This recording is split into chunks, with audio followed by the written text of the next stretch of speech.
Bonjour, je commence une nouvelle partie sur chess.com et je rencontre un adversaire classé 2268 et j'ai joué E3 par un misclick. En fait, je voulais jouer E4, mais c'est pas grave, on va continuer la partie comme ça. Donc je vais me développer. Alors, je réfléchis à éventuellement jouer mon fou en D3. Faudra que je fasse attention à des avancées progressives évidemment du pion E qui pourrait venir faire une fourchette, mais pour l'instant je pense que je ne crains rien. Allez, je le fais.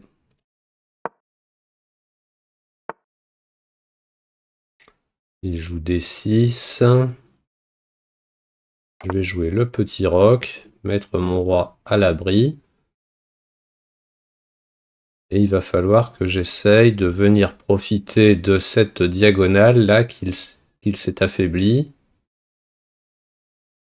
Je vais peut-être aussi me mettre à jouer des coups comme E4 s'il m'en laisse la possibilité pour ouvrir aussi cette diagonale sur son roi. Et puis libérer mon fou C1. Il joue cavalier C6. Je sais pas si son objectif c'est de mettre son cavalier en B4. Je vais jouer à 3 quand même, pour pas qu'il vienne perturber mon fou. Et puis si je peux prendre de l'espace à l'aile dame, ce sera pas mauvais non plus. Donc j'ai un adversaire qui joue assez lentement. Ça change un peu des adversaires qui jouent à toute vitesse. Bon, par contre, il va falloir que je trouve à meubler, faire des commentaires, sauf que je découvre un peu cette position. Comme je vous l'ai déjà dit, j'ai assez peu d'expérience sur les ouvertures. Bon, j'ai craqué, je me suis acheté un livre sur les ouvertures. Je devrais le recevoir d'ici quelques jours parce que j'ai l'impression que ça va vraiment me bloquer si je connais pas un minimum les idées des ouvertures. Évidemment, j'ai pas l'intention d'aller apprendre des variantes jusqu'au 20e coup dans toutes les possibilités. Mais connaître un minimum les plans de chaque ouverture, ça peut être intéressant quand même. Il vient de jouer E5, donc il ouvre lui-même cette diagonale, mais il a envie de venir me faire une petite fourchette en E4. Notez que si je pousse, son cavalier n'a pas tant de cases que ça, il peut revenir à la maison, venir par là. Pourquoi pas, ça ferait une pression sur C4, mais après il aura du mal à repartir. Donc si je pousse, lui peut très bien pousser. Allez, je vais essayer ça. Je le laisse faire sa fourchette, mais j'attaque son cavalier. Donc ça me laisse quand même le temps de bouger mon fou. Cavalier à 5. Donc son idée c'est de faire une pression sur le pion C4. Alors si je joue E4, il pourrait prendre, je reprends du cavalier. Le problème c'est que ça libère son fou qui pourra venir le mettre en G4. Mais moi mon idée c'est d'éventuellement pouvoir jouer Dame C2. Je menace aussi B4 qui capture son cavalier. Jouer E4, ça ouvre aussi sa colonne. F pour sa tour avec un fou qui va venir en G4, mon cavalier va être en danger. Je pourrais jouer B4 tout de suite. J'attaque son cavalier, il n'a pas de case, mais lui il va me faire une fourchette ici. Je vais gagner un pion, mais ma structure va être complètement cassée. Allez, j'essaye, on verra bien. Faut se décider. Voilà, je prends son cavalier et maintenant il prend mon fou, je reprends son pion. Alors il joue C6 pour venir attaquer mon pion A5 que je ne peux pas défendre. Mais je vais jouer, quitte à perdre mon pion, autant essayer de déstructurer sa position. Donc je vais jouer A6. Donc s'il prend, il aura des pions doublés, isolés sur la colonne A. C'est pas terrible pour lui. Donc le mieux à faire, c'est peut-être B6 pour reprendre le pion avec le fou. Mais s'il joue B6, c'est son pion C6 qui est faible.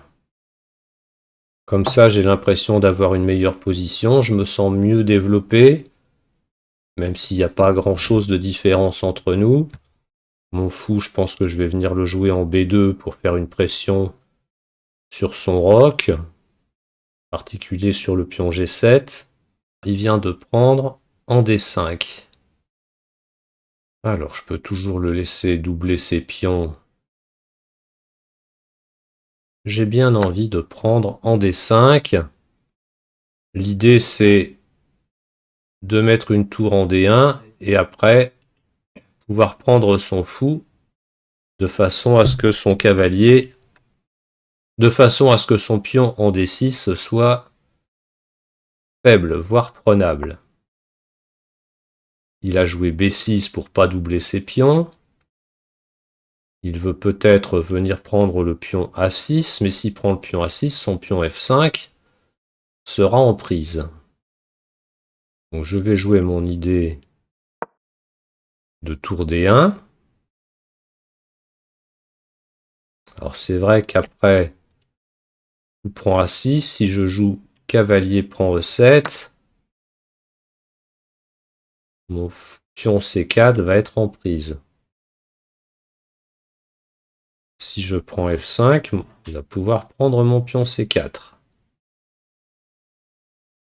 Donc j'ai plus mon pion de plus. Bien dommage. Allez, je vais prendre F5. Essayer de profiter de la case E6 qui est faible pour essayer de regagner un pion. Donc je vise toujours le pion D6. Donc il a joué fou prend C4. Donc mon idée c'est de jouer dame E6. Si je joue le roi, je joue dame prend fou et puis je gagne une pièce. Et s'il joue sa tour, je peux jouer cavalier prend E7, dame prend E7, et je pourrais jouer soit l'échange des dames, soit prendre son pion D6 et récupérer un pion. Donc pour l'instant, il attaque mon cavalier. Allez, je joue dame E6. Roi H8 sans réfléchir. Bon, ben je prends son fou. C'est vrai qu'il peut prendre mon cavalier et je gagne pas le pion. N'empêche qu'il va rester avec une faiblesse en D6. Voilà, il a pris mon cavalier. J'échange les dames. Et je vais essayer de l'attaquer. Je trouve que sa position n'est pas extraordinaire. Je vais jouer tour D4, attaquer le défenseur du cavalier D5. Il trouve des coups. Hein. Je vais braquer mon fou. J'arrive pas à prendre mon fou. Je braque mon fou vers son roc. Et puis je libère ma tour pour venir mettre des pressions sur la colonne D. Essayer de profiter de ça. Donc je pensais avoir un avantage plus grand, mais non. Il joue roi G8. Alors ce coup me paraît un peu étrange. Alors mes idées. Éventuellement pousser le pion A4, parce que s'il prend, ça m'ouvre la colonne A. Mais il n'est pas obligé de prendre. Si je pousse, il peut contre-pousser lui-même. Ah non, il peut pas contre-pousser, il y a son fou qui serait en prise. Mais il pourrait jouer à 6 pour protéger son fou. Je peux aussi jouer ma tour A en D1 qui attaque 2 fois son cavalier, mais il a tour F5 pour venir le défendre, mais j'aurai E4.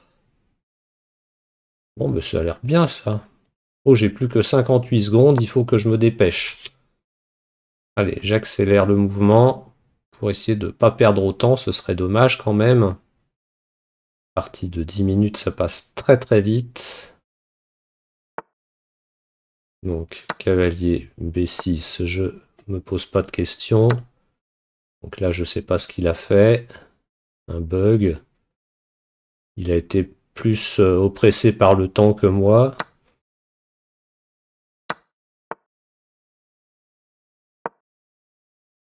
Là, il joue à toute vitesse. Je vais rapprocher mon roi pour éviter un mat du couloir.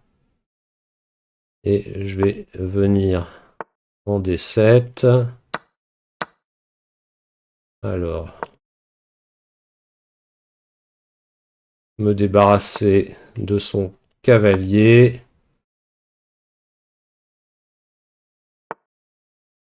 Et je viens bloquer son pion pour être tranquille. Donc, il me fera plus de mat du couloir. On va essayer d'échanger les tours.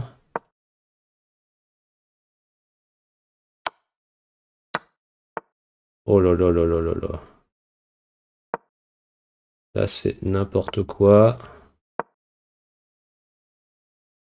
Il y a quelques bugs.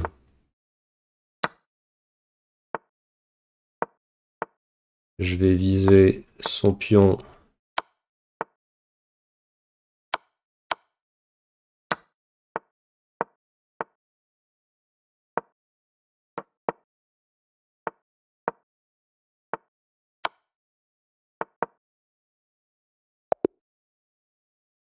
Bien, j'ai gagné autant. Ça a été chaud. Bien, je vous remercie pour votre écoute. À bientôt. Au revoir.